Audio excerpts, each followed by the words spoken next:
Joining us now to talk all things 2024 election with just less than 13 days to go. He's an ambassador for Turning Point USA, Students for Trump, and a buddy of mine, and for 18, one of the sharpest young kids out there. And I think, Bo Loudon, we have to give you and Barron Trump a little credit for getting 45 on all of these, I'll just call it what it is, I'm 50 and old, these young podcasters where people under 30 are going to learn who Donald Trump really is. So let me thank you, Bo Loudon, for doing that. If you took part in that, I'm pretty sure you have. 100%, and thank you, Dan. I appreciate it. Yeah, I'm just excited to hop on. I appreciate you having me on, and yeah, you know, I think that's what Trump needs right now. He needs to get in the faces of young people. You know, I just saw you, last night at the premiere for the awesome film of The Man You Don't Know, and that was awesome. And that's what people need to see. That's what Americans want to see. They want to see the side of Trump that we don't know yet.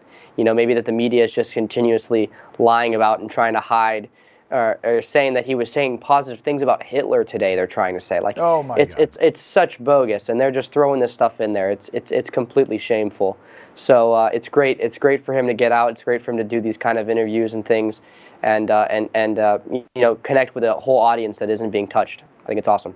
I'm so glad that someone your age and your friends are seeing through the lies, because besides the mainstream media and the old school model, which I've been part of for 32 years, this television broadcast thing, everything, of course, is streaming now. Everything is social media. Everything is a podcast or a YouTuber or whatever. And I feel like because big tech and social media has lied about Trump since 2016, and just until recent, thanks to Elon Musk and with Truth and with outlets like ours, OAN, people your age are finally hearing the truth about Donald Trump. Are you feeling that when you go on the campuses? You're with Students for Trump, you're with TPUSA, which does a lot of outreach on campuses with Charlie Kirk's folks. Are you feeling that with the 18 to say 24, 25 crowd? 100%. I think especially with young men, Trump is thriving with support. You know, we're all fired up. We want a president that's going to take care of us. You know, that we'll be able to have a traditional, stable, family unit. That we're going to be able to buy our first homes. That we're going to be able to afford our car and afford the gas. We want to be able to know all these things, afford groceries. We want to know these things, and it's good that we have a president that actually looks out for us.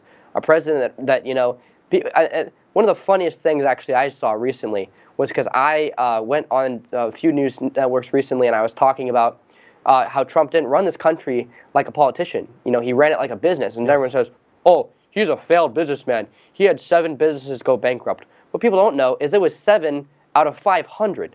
That is unheard of in the business world. That is unheard of. They leave that fact out, Bo. They leave that fact out. Yeah, exactly. They won't talk about that. And also, he's a multi-billionaire. Who are you to judge the business advice of a multi-billionaire? I don't think you can. How are you guys doing?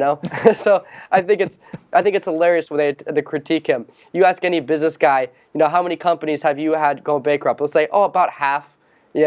Trump had 7 out of 500. So it's unbelievable when they try and lie about these kind of things. But it's been great, and I think Gen Z is more on fire for Trump than they've ever been. And what do you make of like Tulsi Gabbard now? She was a never Trumper. I mean, JD, even his running mate, was a never Trumper. Tucker Carlson was a never Trumper. RFK Jr. was a never Trumper. I mean, the list Joe goes... Rogan was a never Trumper. That's he said right. he'll never have Trump on his podcast ever. He doesn't want to give him the support. He doesn't want to give him a credit. Who hooked that up, Bo, by the way? Who got him with Joe finally? Was it Dana White? Do you know? Who made that finally happen? I'm sure Dana had a hand. Lex Friedman, I think, had a hand. A few people. But obviously Joe had to just come around. I hope I had a hand. I don't know. A lot of people put in a good word, and it happened. And Kamala Harris was also begging him to come on, but of course Joe's like taking Trump. So yeah, it was pretty great. I could not, if Joe had to sit there for an hour or two with her, I think he would lose his mind. Because he would just 100%. Call her out on, she's not a bright person. I'm sorry, but I'm not sorry. I hope he does have her on after. I would love that. Oh, it would be, she won't do it. It'd be a train wreck. It'd be the last nail in the coffin that's already almost sealed on her political future. I mean, this woman can't even handle, for instance, let me just show this one quick. It'll be one of the last ones because I got to show this. Of course, because in desperation, they're freaking out. They're calling him a fascist. Like you said, they're calling him Hitler now the last 2 days because they know they're losing. Even in blue states, they're losing. But here's Kamala on Univision talking about the border and literally saying what she wants to do with the 18 million people she's allowed in. Watch this, and we'll get your take on the backside. We're talking about mass deportations. I'm not talking about. What do you stand on mass deportations? What's your stand there? We need smart, humane immigration policy in America that includes a pathway to citizenship. Wow, I'm not talking about mass deportations. We need a pathway to citizenship. So she's just pretty much saying the quiet parts out loud, Bo, that if she's elected, she will just legalize all 18 million her and Joe let in. That's insanity. That is brutal. And then she said undocumented immigrants, illegal immigrants, she said they're not criminals and that they're actually less likely to commit crimes than your average citizen. That is they're committing a crime by entering this country. Thank you. That's the first crime. Yeah. I mean, it's ridiculous. And they're still Kamala Harris today emphasized on the so-called article or whatever saying that Trump said great things about Hitler or whatever. It's the most false thing ever. And if you really want to get into it, this is the hateful rhetoric that they already put out numerous times.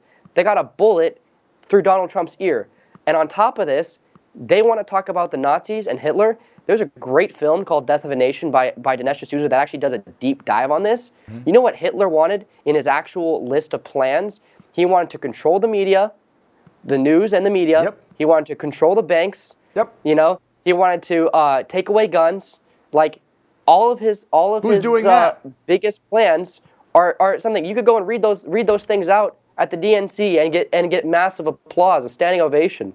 So see, this is why I got hope, Bo. Ridiculous. You're 18 and you see through all this bullshit and you know what's happening. And so I'm holding up hope. And I know you got to run and they're wrapping me, but I'm so thankful for folks like you who are out there at 18 years old taking an active role in your government to save the republic for your generation, brother, because my old one is fighting for it like hell, and we need more of you guys to jump on board. Bo Loudon, Ambassador, TPUSA, Students for Trump, and Today is America. Keep up the fight, brother. We've got less than 2 weeks. My pleasure, man. Thank you for having me on, Dan. All right, take care, Bo.